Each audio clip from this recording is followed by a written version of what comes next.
Hello বন্ধুরা, কেমন আছো? আশা করি ভালোই আছো। আমার চ্যানেল দেবলীনা পাও কিচেনে তোমাদের সবাইকে স্বাগত। দেখেই বুঝতে পারছো আজকে কই মাছের একটি রেসিপি নিয়ে এসেছি।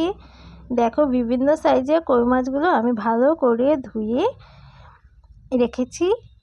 চলো দেখে নেওয়া যাক আমি কিভাবে এই কই মাছের তরকারিটা রান্না করছি।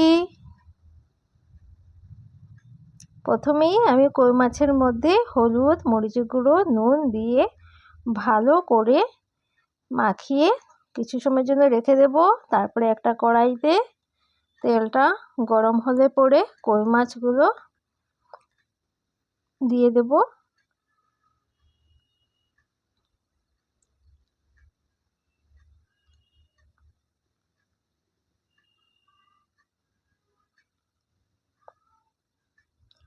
কই মাছগুলোকে হালকাভাবে ভেজে নেব লাল লাল করে।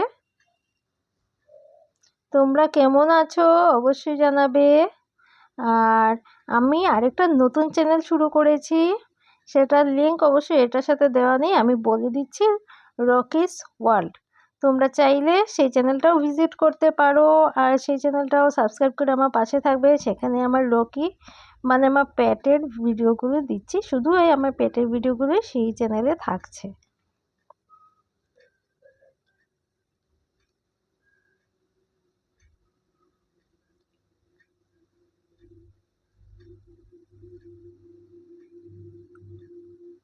যারা নতুন দেখছো আমার ভিডিওগুলো, তো অবশ্যই লাইক, কমেন্ট, সাবস্ক্রাইব করে আমার পাশে থাকবে। পাশে থাকা বেল আইকনটা বাজিয়ে দিতে ভুলবে না, যাতে আমার চ্যানেলের ভিডিওগুলো সবার প্রথমে তোমাদের কাছে পৌঁছে যায়।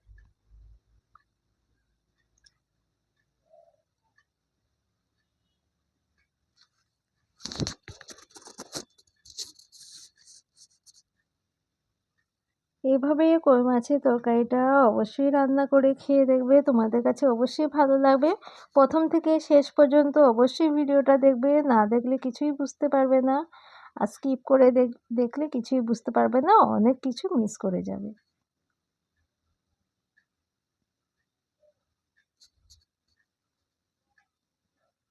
কই মাছগুলো ভাজতে ভাজতে এদিকে আমি মশলার জন্য নিয়ে নিচ্ছি পেঁয়াজ। 3টি পেঁয়াজ নিয়েছি, আদা কুচি, মরিচ আর 2 কোয়া রসুন। ভালো করে পেস্ট করে নিয়ে নেব এটাকে। এদিকে দেখো আমার মাছ ভাজা হয়ে গেছে, মাছগুলো আমি নামিয়ে নিচ্ছি।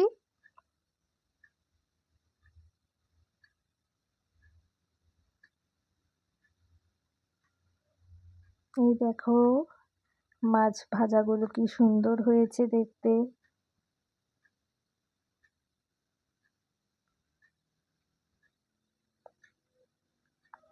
দেখতেই পাচ্ছ।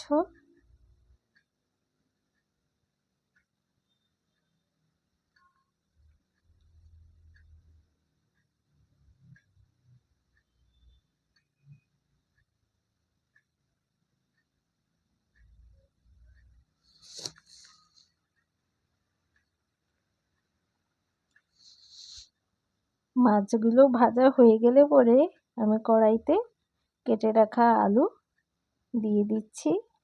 এর মধ্যেও অল্প পরিমাণে হলুদ আর নুন দিয়ে ভালো করে ভেজে নেব আলুগুলোকে।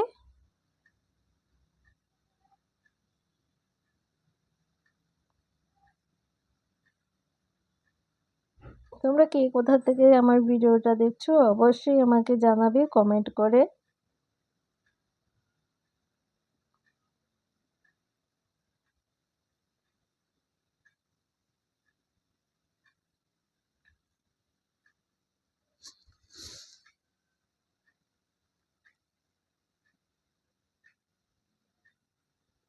দেখো আলুগুলোকে লাল লাল করে ভেজে নিয়েছি, আর একটু লাল হবে।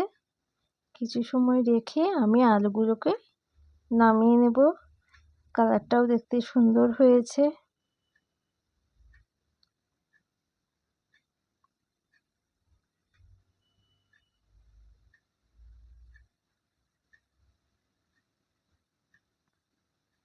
আলুগুলো ভাজা হয়ে গেছে, আমি এখন নামিয়ে নিচ্ছি। এই একই তেলের মধ্যে আমি মশলাটা দিয়ে দিচ্ছি। এর মধ্যে পেঁয়াজ বাটা, আদা বাটা, রসুন বাটা, কাঁচামরিচ বাটা, হলুদ, কালারের জন্য একটু কাশ্মীরি মরিচের গুঁড়ো দিয়ে দিয়েছি, জিরে গুঁড়ো, ধনের গুঁড়ো দিয়ে বেসিক মশলাগুলি অ্যাড করেছি।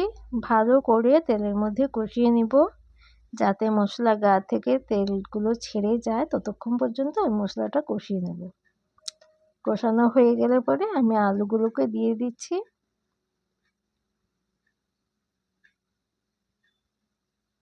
পরিমাণ মতো নুন দিয়ে ভালো করে মশলার সাথে মিক্সড করে নিলাম। ভালো করে কষানোর পর আমি এর মধ্যে পরিমাণ মতন জল দিয়ে দিচ্ছি।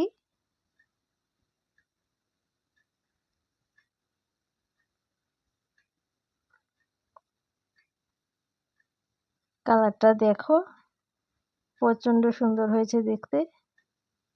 তোমরা এভাবে করে দেখবে, খেতেও খুব ভালো। এই দেখো জলটা ফুটে গেছে।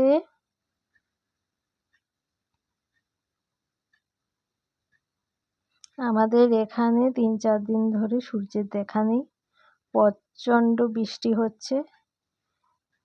রেইনি সিজন কার না ভালো লাগে, আমারও ভালো লাগে, কিন্তু প্রতিনিয়ত যদি এভাবে বৃষ্টি হয় সেটা আর কার ভালো লাগে বলো। এখন চাইছি কবে সূর্য মামা উঠবে। এই দেখো ঝোলের মধ্যে মাছগুলো দিয়ে দিয়েছি।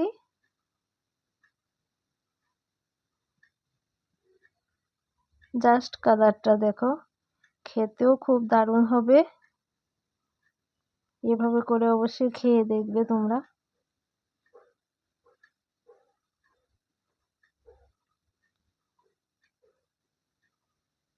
নামিয়ে নিচ্ছি আমি। আমার রান্না হয়ে গেছে, একটু ঝোল থাকবে।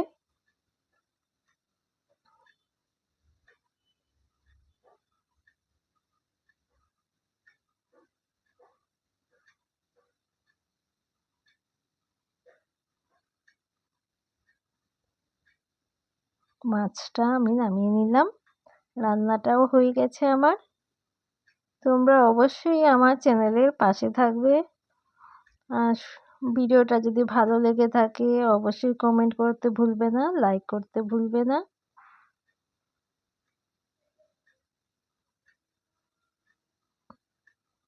এই 1 বছরে আমি অনেক দূর এগিয়ে এসেছি একমাত্র তোমাদের সাপোর্টে। এই দেখো আবার নিয়ে আসবো নতুন আরও একটি ভিডিও নিয়ে, অবশ্যই আমার পাশে থাকবে। থ্যাংক ইউ ভেরি মাচ ভিডিওটা পুরো দেখার জন্য। ভালো থাকবে, সুস্থ থাকবে। আবার দেখা হবে নতুন আরেকটি ভিডিওতে।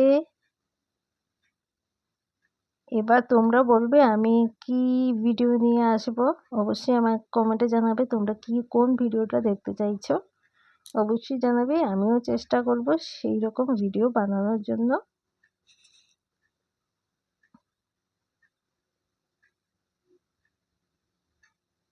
একবার খেয়ে অবশ্যই দেখবে, আমাকে জানাবে কেমন হয়েছে। আমার কাছে তো দারুণ লেগেছে। টাটা।